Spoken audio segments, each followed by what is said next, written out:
Sa utang napupunta lahat ng sahod mo. Sino sa inyo yung guilty? Pakinggan mo tong sasabihin ko. Mga memes, mga posts, ginagawa niyong biro pero seryoso yan. Nangyayari yon kapag mas malaki yung utang mo tsaka yung gastos mo kaysa sa sahod mo. So kapag ganun, may kailangan ayusin. Huwag ka ma-offend, no?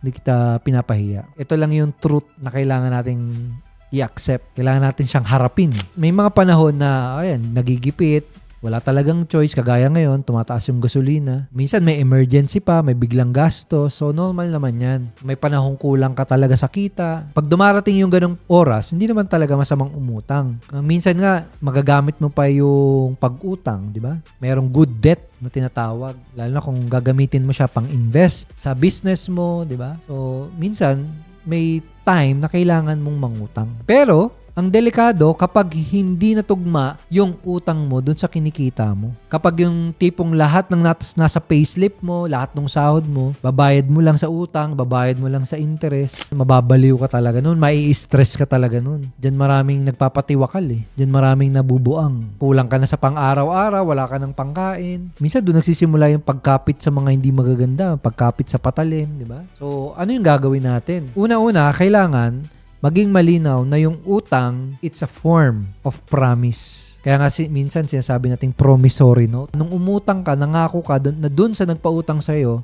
nababayaran mo siya. At kapag hindi mo natupad, makaka-stress po yun, di ba? Nakakahiya din. Tapos, syempre ngayon, sinisingil ka na ng pinagkakautangan mo. Syempre ngayon, iiwasan mo na. Hindi mo na isisin yung message nila.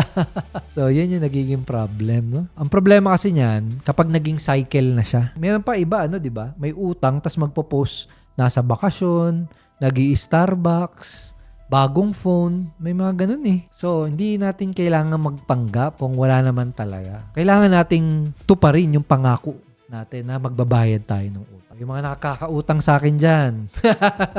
Kapag may utang ka, huwag mo muna isipin na mag-iipon-ipon. Unahin mo munang bayaran yung utang mo. Huwag mong tatakbuhan yun. Diba? Unahin mo muna yun. Priority mo muna yun. Kasi tandaan mo, hindi lang nakakahiya yan eh. Masisira pa yung reputasyon mo. Yung relasyon nyo, di ba? Nangako ka, binasag mo yung tiwala, masisira talaga yung relationship mo. Pundasyon yun ng relationship eh, yung trust. So ngayon, pwede mong gawin kung hindi ikaw yung pinapatamaan ko, yung katabi mo. Pero kung sakaling ganun yung situation mo, masasuggest ko, lista mo yung utang mo, alamin mo yung total, unahin mo yung pinakamalaki, yun yung bayaran mo. So, wag ka na magdadagdag ng utang. Magtipid ka muna, pansamantala. Bawasan mo yung mga gastos-gastos mo. Mag-ano ka muna, unsubscribe ka muna sa Netflix. Kasi ang sarap kaya ng walang utang. Tsaka basagin mo na yung cycle, yung paulit-ulit na cycle na utang, bayad, tapos utang ulit. Basagin na natin po yan. Okay lang kahit mabagal.